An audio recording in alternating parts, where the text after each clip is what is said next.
If you click this video, you're probably having an issue at work and you're thinking about complaining to human resources. Now, if you watched my last video, you know that HR is not your friend. Their job is to protect the company from employees like you. I told you why, even if your HR rep genuinely wants to help you, he or she probably won't, and you need to think very carefully before you file that complaint. This video is about when you should complain to HR despite the risks I told you about.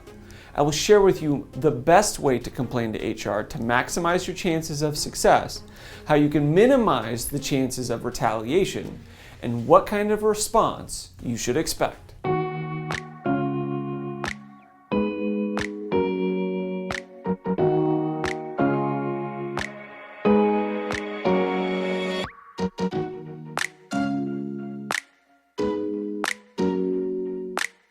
Before we start tackling how best to complain to HR, let's make sure we're on the same page here. Number one, I'm an employment lawyer. My primary job is suing companies in California on behalf of wrongfully terminated employees. Over my relatively young career, I've literally reviewed thousands of potential cases from people just like you who complained to HR and then something bad happened. I've heard the stories, I've seen the patterns, and I believe I have very unique insight into how HR behaves when workplace conflicts arise. Number two, the first video in this series, called Why Human Resources Sucks, is essentially a prerequisite to understanding my suggestions in this video. So if you have not seen that, pause this one and watch that one first. If you just watched this video without first seeing that one, you'll understand my recommendations here, but you won't understand why I'm making them. So don't be lazy, hit the pause button and go watch that one. I'll put a card up in the corner so you can click over to that one. Number three, just like in the last video, this video is for employees who are having a significant issue at work. I'm referring to unpaid wages, harassment, extreme bullying, unlawful retaliation, etc.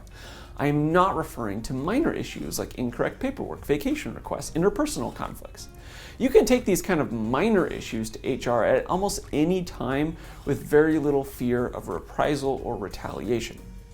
Number four, I'm licensed to practice law in California, but this video is for everyone across the country, as the information I give is definitely applicable anywhere. However, you should not take this video as legal advice. Internet videos, no matter how awesome, are not legal advice. If you need advice about a situation, you gotta find a lawyer in your state and give them a call. Number five, and with that said, most employment lawyers are not going to be able to help you if you're just looking for free advice on how to complain at work. It takes hours to properly evaluate a situation, and lawyers simply do not have enough time in the day to help the incredible number of people demanding answers from our services. Number six, lawyers like me primarily represent people who have been unlawfully fired from their job. So if you worked in California and you believe the reason for your termination might be unlawful, give my office a call for a free consultation. And number seven, finally, I want us to learn from each other in this video. If you've complained to HR in the past, I want to hear about how it went in the comment section down below. If you work in human resources, I especially would like to hear your thoughts on this video as well. If you were in an employee's position and you needed to complain to HR about something, would you follow my suggestions in this video or not? Your thoughts on this video would be greatly appreciated. With all that out of the way, let's get into it. Let's talk big picture. If you need to complain at work, you probably have three goals. Number one, you would like to stop the bad thing that is happening to you. That's pretty obvious, right? Number two, you would like to minimize the chances of being retaliated against for making the complaint in the first place. And number three, you would probably like to lay a legal foundation if, God forbid, you have to go to court in the future because the company decides to retaliate and fire you. One of the big reasons we tell employees to complain to HR is if the company fires you after you submit a complaint, that usually adds an additional retaliation claim to your case, which is a good thing. Now, let's talk about alignment. If you recall in the last video, I told you that human resources generally does not have the power to help you because they're subservient to the company's owners. If your complaint requires the company to take some sort of action that the company's owners don't think would be in the best interest of the organization, or what they perceive to be in the best interest of the organization, it's highly unlikely that you'll get the result that you desire. So one of your objectives from a big picture point of view is to bring your complaint into alignment with the company's goals. Complain to HR in a way that strongly suggests that the company should take action to address your issue the right way, as it's in the best interest of the company to do so. With the big picture stuff firmly in our minds, the next obvious question is, when should someone complain to HR despite the risks? While there is no perfect answer, as every company behaves differently and every situation is different, my general recommendation is that people should complain to HR when something unlawful is happening to them or in the workplace. More specifically though, my general advice to people that I consult with is to only complain to HR when the following three things are occurring. Number one, if you are experiencing a significant issue at work. And number two, it is seriously impacting the ability or your ability to do your job. And number three, you strongly suspect that the actions that are happening are unlawful. Well, what about violations of the company handbook? Aren't all those illegal? No. Should you report all of them? No. In my opinion, reporting minor violations of the employee handbook usually causes more trouble than it's worth. I think it's wiser to report significant violations of policies and procedures if you also suspect that those actions are unlawful. Let's say you work at a particularly bad company and they seem to be breaking all sorts of rules. Should you complain each time you see a violation? No, don't complain all the time. You don't want HR to think that you're a whiner. If you're going to complain to HR, you need to do it with conviction and resolve that only comes when a serious issue is at hand. Complaints like this and of this magnitude, by their very nature, should be rare. When preparing your complaint to HR, there are 5 things you must do. Number 1, you need to complain in writing. You need a written record documenting that you complained and when you complained. Verbal complaints just are not good enough because human resources, your managers, and your coworkers will absolutely lie to protect their jobs. I've seen it many times before and I know I'll see it again. Now, they can't deny that they got your complaint when there's an email with their email address in the address box. They can try to say that they never read your email, but no jury is going to believe that if they use their email with any regularity. After they receive your complaint, they might call you or request an in-person meeting. Go to that meeting, but make sure that you take notes while you're there, or if they don't let you take notes, wait until the meeting is over and then go and immediately write everything down and write down every detail so you don't forget anything that was said. So what should your complaint say? That brings us to number 2. Your complaint should focus on illegal activities. It should focus on the illegal activities that are interfering with your work. If you're being harassed due to your religion, you need to say that.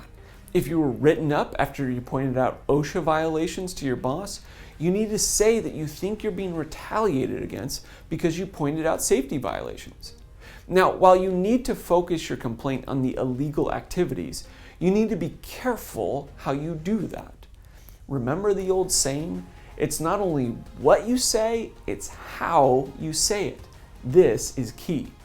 As opposed to saying, "I'm being harassed," you can say, "I feel like I'm being treated this way because I'm the only female in my department." As opposed to saying, "This is retaliation because I told my boss I wouldn't go along with this price-fixing scam." You could say, "My boss seems to be writing me up after I pointed out that price fixing was probably unlawful." In my alternative complaints here, you're complaining about violations of law without being self-righteous. You're complaining without antagonizing the company, and most importantly, you're complaining without threatening them. This is key. Number 3, your complaint needs to be helpful and professional. Henry Ford said, "Don't find fault, find a remedy. Anybody can complain." Your complaint should be helpful and professional. Don't just whine about all the things that are bothering you. Provide reasonable solutions to the situation. More importantly, don't threaten them with legal buzzwords that you don't understand. For example, "This is a hostile work environment." I can't tell you how many times I've seen that 3-word phrase to HR in complaints. But the funny thing is, the vast majority of the people who write that have no idea if their situation fits the legal elements of a hostile work environment. And this is where you also need to get really creative. Remember when I said that your complaint should be crafted in a way to convince HR that fixing the problem is in the best interest of the company. Here's where you need to use your inside knowledge of the company to bring your desired outcome into alignment with the company's objectives. For example, let's say your boss is a bully towards women. He regularly promotes his male buddies over the females despite a lack of qualifications. Moreover, he recently accidentally CC'd you on an email that said, "Women are not cut out for this business." Let's also say that you're a talented saleswoman, and there's another department at the company that you would like to transfer to. You know that you'll make the company a lot more money in that other department, and you already have a good rapport with the manager over there. When you complain to HR about the unlawful sexism, you should have a plan in your mind to pitch to HR the idea that you should be transferred. In your complaint email to HR, you could just have a 1-line sentence that says, "I think I have a solution to this situation if you're interested in chatting about it."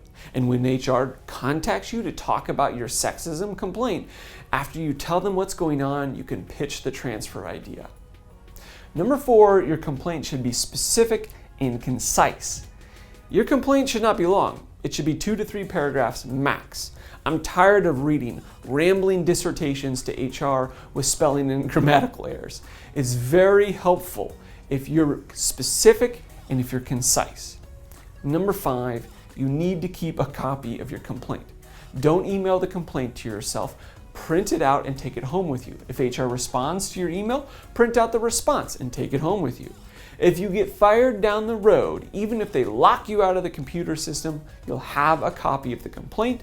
You will know the date that you sent it, will know who it was sent to, and any responses. This is very helpful down the road if you have to file a lawsuit. After you send your complaint to HR, what should you expect to happen?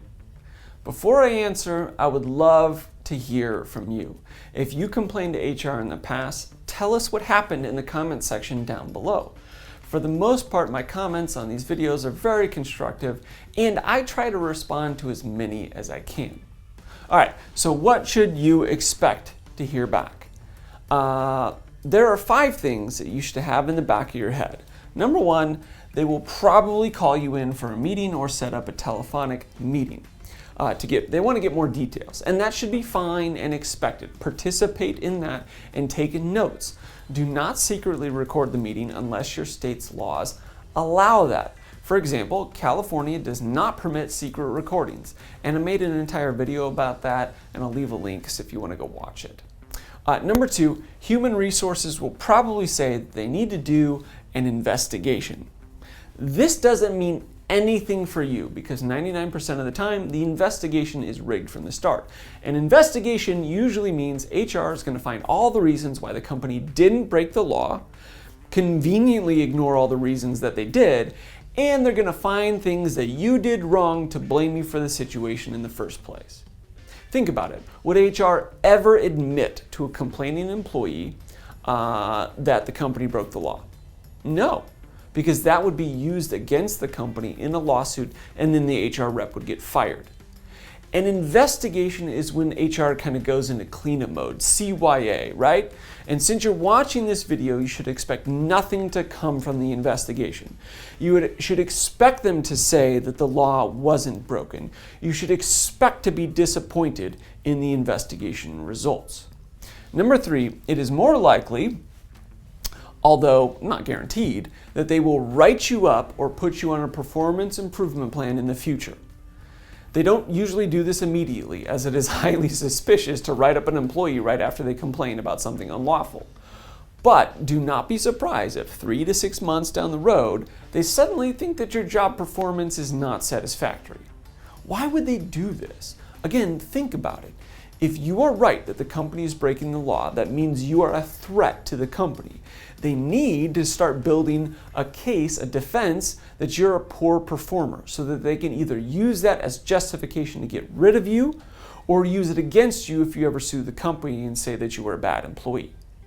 Number 4, if you are a superstar employee or if you have rare skills that are extremely valuable to the company, HR might really step up for you and they might push the company harder than usual to address your complaint. So that would be good.